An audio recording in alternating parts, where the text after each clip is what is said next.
At my best friend's wedding, a girl lunged forward and caught the bouquet, only for it to slip from her hands and land squarely in my arms. My best friend, Lauren Walker, beamed at me. Madison, looks like you're the next bride. The guests exchanged knowing glances and turned toward my boyfriend of 8 years, Mason Ryder, the CEO of the Ryder Group, but he calmly plucked the bouquet from my hands and casually passed it to the girl standing beside me, his secretary, Natalie Carter. She caught it.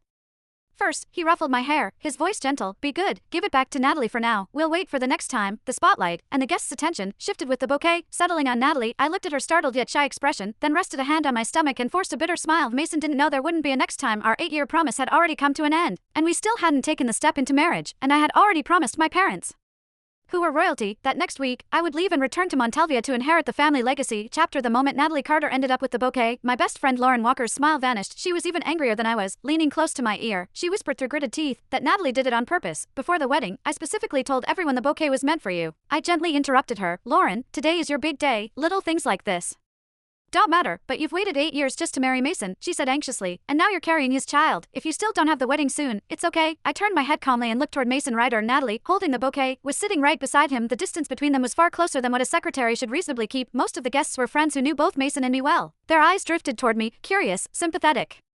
Lauren grew even more upset and squeezed my hand tightly. Madison, I looked into Natalie earlier. She's a calculating gold digger who specializes in seducing rich men. She's been trying to get close to your boyfriend for months. You need to be careful. Lauren, you're the most beautiful bride today. Don't worry about me. I squeezed her hand back and gave her a faint smile. Besides, I'm not planning to marry Mason anymore. I haven't even told him I'm pregnant. My words were so shocking that Lauren's eyes widened as she stared at me in disbelief. After a long silence, she finally remembered that the wedding ceremony still had to continue. When the wedding ended, Lauren hugged me tightly. Madison, if you need any help, just tell me. I support whatever decision you make. What decision? After she left, Mason walked toward me, calm as ever. What were you two talking about just now? Out of habit. He reached out and draped an arm over my shoulders. I shifted slightly to the side and avoided the gesture. Nothing. He didn't seem to mind my reaction. With a soft laugh, he said, are you angry? Natalie caught that bouquet first. After all, she's a young girl. Of course, she dreams about weddings. Catching the bouquet was just her way of borrowing a little luck. Didn't we agree we'd wait for the next time? He leaned closer, stroking my hair as he patiently tried to soothe me. Why care so much about Lauren's bouquet? When we get married, I'll prepare an even more beautiful one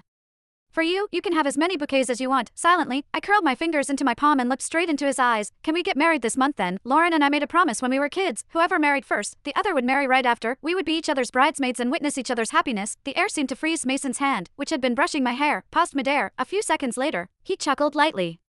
You're still taking childhood jokes seriously. I'm the CEO of the Ryder Group. A wedding can't be thrown together so hastily. Don't rush. I promise you, it will be the most perfect wedding. Bitterness surged quietly in my chest. Every time a conflict arose, he would make promises about next time, about that future wedding.